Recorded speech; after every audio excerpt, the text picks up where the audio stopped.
জীবনে যারা আপনার সাথে কথা বলে নাই কোনোদিন, আপনাকে গরিব বলে ধাক্কা মেরেছে, তারা পর্যন্ত সেদিন বলছে না না না, জানাজায় যেতে হবে, যেতে হবে। আমার কাছে ভাই মুসলমান পরিচয়টা অনেক ইম্পর্টেন্ট ভাই। যারা এই পরিচয়ের মূল্য বুঝেন নাই, তারা কি হারিয়েছেন, কি হারিয়েছেন কিয়ামতের মাঠে গেলে বুঝবেন। আপনি জানেন, এক মুসলমানের দিকে আরেক মুসলমান মুস্কি হাসা হিমালয় পর্বতের চেয়ে ওজনদার সাদাকা।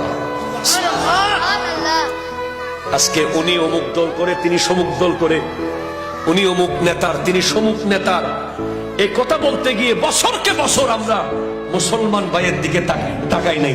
ঠিক কিনা কথা বলেন তো?